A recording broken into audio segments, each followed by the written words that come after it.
Salut tout le monde! Dans cette vidéo, on va parler filtres pour caméra. Je vais vous montrer différents types de filtres, expliquer leurs effets et vous donner quelques conseils pour bien les choisir et les utiliser. On verra notamment les filtres polarisants, les filtres ND pour gérer la luminosité et quelques filtres créatifs pour donner un style unique à vos images. Alors, restez bien jusqu'à la fin pour ne rien manquer. Salut tout le monde! On parle aujourd'hui des filtres à lumière pour votre appareil photo, un sujet crucial pour améliorer la qualité de vos photos. Vous vous demandez peut-être pourquoi vous en avez besoin et comment choisir les bons? Eh bien, c'est exactement ce que nous allons voir ensemble. Commençons par l'application des filtres à lumière. Imaginez un peu, vous êtes en plein tournage, la lumière est magnifique, mais il y a un voile de brume qui atténue les couleurs, ou peut-être un reflet gênant sur l'eau. C'est là qu'interviennent les filtres. Ils agissent comme des correcteurs, des perfectionnistes de l'image, vous permettant de maîtriser la lumière et d'obtenir des résultats exceptionnels. Ils se visent directement sur l'objectif de votre appareil photo, comme un simple accessoire, mais leur impact sur vos photos est considérable. On peut les utiliser pour réduire les reflets, intensifier les couleurs, protéger votre objectif, et bien plus encore. C'est un peu comme avoir un assistant magique pour la lumière. Passons maintenant au type de base de filtre à lumière. Il en existe une grande variété, mais certains sont plus courants que d'autres. On va se concentrer sur les plus importants pour bien commencer. Il y a les filtres protecteurs, les filtres ultraviolets et les filtres polarisants. Chacun a sa propre fonction et son utilité spécifique. Comprendre leurs différences est essentiel pour faire le bon choix en fonction de vos besoins et de vos prises de vue. Parlons des filtres à lumière protectrice. Ce sont les filtres les plus basiques et pourtant les plus importants. Imaginez un peu, votre objectif, c'est votre investissement le plus précieux. Un petit choc, une rayure, et c'est la catastrophe. Le filtre protecteur agit comme un bouclier, absorbant les chocs et les rayures, protégeant ainsi votre objectif des dommages. C'est une assurance indispensable, un investissement à petit prix pour préserver un équipement souvent coûteux. Pensez Y comme à une assurance pour votre objectif, une petite dépense qui peut vous éviter des frais importants plus tard. C'est un peu comme une seconde peau pour votre objectif, le protégeant des aléas du quotidien. Ensuite, les filtres à lumière ultraviolette ou filtres UV. Ces filtres sont conçus pour réduire la lumière ultraviolette, invisible à l'œil nu, mais qui peut affecter la netteté et la clarté de vos images, surtout en haute altitude ou par temps en soleil. Ils améliorent la netteté et la saturation des couleurs, particulièrement utiles en montagne ou près de la mer, où la lumière UV est plus intense.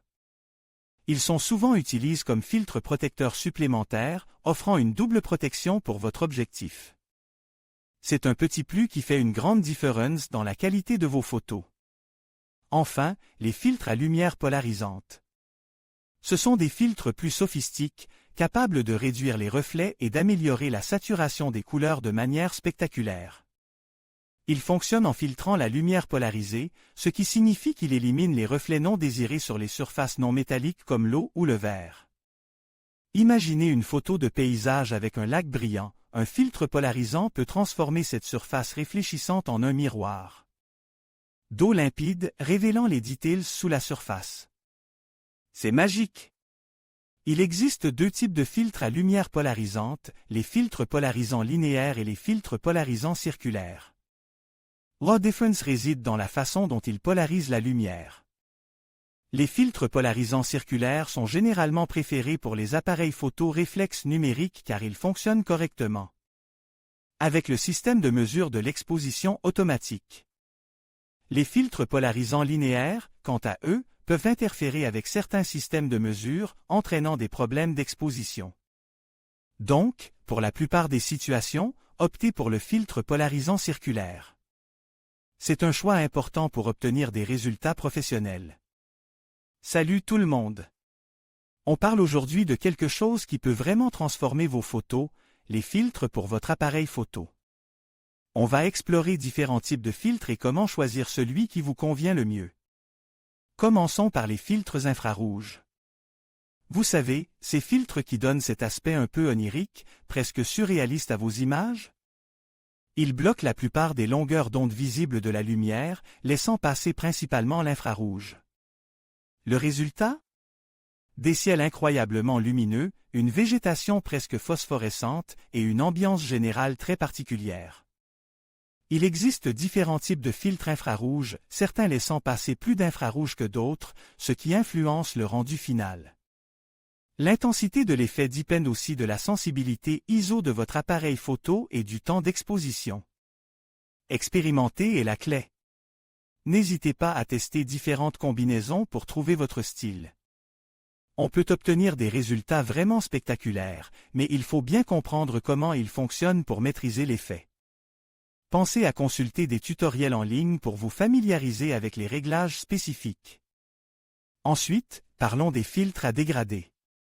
Ce sont des filtres magiques pour gérer les contrastes importants entre le ciel et le paysage, par exemple. Imaginez une photo de coucher de soleil, le ciel est magnifique, mais le premier plan est beaucoup trop sombre. Un filtre à dégrader neutralise cet écart, vous permettant d'exposer correctement à la fois le ciel et le paysage. Il existe des filtres à dégrader neutres, qui atténuent simplement la lumière, et des filtres à dégrader color, qui ajoutent une teinte spécifique à une partie de l'image. La transition entre la partie foncée et la partie claire est généralement progressive et douce, pour un rendu naturel. Le choix du type de dégradé dépendra bien sûr de la scène que vous souhaitez photographier. On trouve des filtres à dégrader de différentes densités, ce qui vous permet de contrôler l'intensité de l'atténuation. Passons maintenant aux filtres neutres ou filtres ND. Ces filtres réduisent la quantité de lumière qui atteint le capteur de votre appareil photo sans modifier la balance des couleurs. Pourquoi est-ce utile? Principalement pour contrôler le temps d'exposition et l'ouverture du diaphragme. Imaginez que vous voulez prendre une photo d'une cascade avec un flou d'eau magnifique. Pour obtenir ce flou, vous avez besoin d'un temps d'exposition long. Mais en plein soleil, votre image serait surexposée. Un filtre ND vous permet de réduire la lumière, vous donnant ainsi la possibilité d'utiliser un temps d'exposition plus long, même en plein jour. Il existe des filtres ND de différentes densités, mesurés en stop. Un filtre ND8, par exemple, réduit la lumière de 8 stops. Plus le nombre de stops est élevé, plus la réduction de lumière est importante. Choisissez la densité en fonction des conditions de lumière et de l'effet souhaité. Il existe aussi une myriade de filtres à effets spécifiques. On peut citer les filtres polarisants, qui réduisent les reflets et augmentent la saturation des couleurs. Ils sont parfaits pour les photos de paysage, mais aussi pour les portraits, pour éliminer les reflets sur la peau. Ensuite, il y a les filtres color, qui ajoutent une teinte spécifique à vos images. Ils peuvent être utilisés pour créer une ambiance particulière ou pour corriger la balance des couleurs. Enfin, on trouve des filtres spéciaux pour la macrophotographie, pour la vidéo, etc. Le choix dépendra entièrement de vos besoins et de votre style photographique. L'exploration de ces filtres est une partie essentielle du processus créatif. Enfin, le choix du bon filtre pour votre objectif est crucial. Assurez-vous que le diamètre du filtre correspond au diamètre de votre objectif. Vous trouverez cette information généralement inscrite sur le devant de votre objectif. Il est important d'utiliser des filtres de bonne qualité, fabriqués avec du verre optique de haute qualité, pour éviter les distorsions et les aberrations chromatiques. Investir dans des filtres de qualité supérieure vous garantira des résultats optimaux et une meilleure protection de votre objectif. N'hésitez pas à comparer les différents fabricants et à lire les avis des utilisateurs avant de faire votre choix. Un bon filtre est un investissement à long terme qui vous accompagnera pendant de nombreuses années.